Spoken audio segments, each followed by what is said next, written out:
నమస్తే, welcome to Abhinav Bharat. Andhra Pradesh రాష్ట్ర రాజకీయాలలో నారా లోకేష్ చక్రం తిప్పుతున్నారా?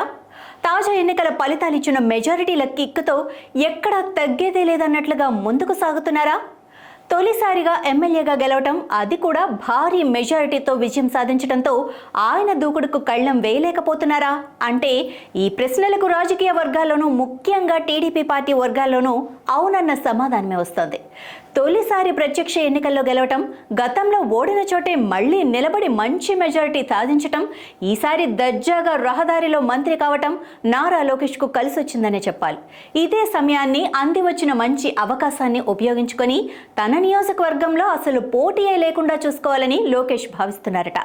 అందుకు అనుగుణంగానే తన ప్రత్యర్థులు పసుపు కండువా కప్పుకునేలా పథకాలు రచిస్తూ మంగళగిరిలో శత్రుశేషం లేకుండా చూసుకోవటం కోసం ఏకంగా తన ప్రత్యర్థి కుటుంబం మొత్తాన్ని పార్టీలోకి లాగేసుకుంటున్నారని సమాచారం.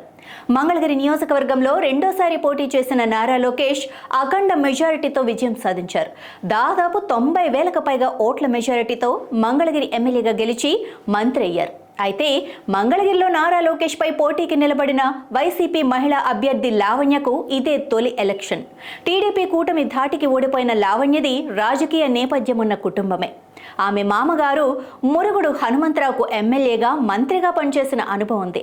తల్లి కమలా కుమారి కూడా ఎమ్మెల్యేగా పనిచేశారు. అయినా కూడా మంగళగిరిలో లావణ్య చిత్తుగా ఓడిపోయారు. అయితే ఇప్పుడు లావణ్యకు మరో ఎదురుదెబ్బ తగిలింది. ఆమె మామయ్య హనుమంతరావు సంచలన నిర్ణయం తీసుకున్నారు.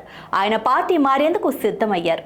త్వరలోనే నారా లోకేష్ సమక్షంలో టీడీపీలో చేరేందుకు హనుమంతరావు రంగం సిద్ధం చేసుకున్నట్లు వార్తలొస్తున్నాయి. చేనేత బ్యాక్గ్రౌండ్కు చెందిన హనుమంతరావు టీడీపీలో చేరితే తమకు బలం చేకూరుతుందని నారా లోకేష్ అనుకుంటున్నారని సమాచారం. అంతేకాదు, ఇటీవల నారా చంద్రబాబు నాయుడు చేనేత కార్మికుల కోసం ప్రకటించిన వరాల నేపథ్యంలో నారా లోకేష్ను పరోక్షంగా హనుమంతరావు మెచ్చుకున్నారు. అయితే మొన్నటి వరకు ఎన్నికల్లో ప్రత్యర్థులుగా ఉన్న నారా లోకేష్ను హనుమంతరావు పొగడటం మంగళగిరి రాజకీయాల్లో కొత్త చర్చకు దారితీసింది. హనుమంతరావు త్వరలోనే పార్టీ మారబోతున్నారని, దానికి సంబంధించిన స్కెచ్ మొత్తం లోకేష్ పూర్తి చేశారని, ఇక పార్టీ మారటం లాంఛనప్రాయమేనని రాజకీయ విశ్లేషకులు అంటున్నారు. నాయకులారా, మీ పనితనం మీ అధినాయకులకు తెలియజేయాలనుకుంటున్నారు. ప్రజలారా, మీ సమస్యలను మీ నాయకులకు తెలియజేయాలనుకుంటున్నారు. ప్రజా సమస్యల పరిష్కార వేదిక మీ అభినవ్ భారత్.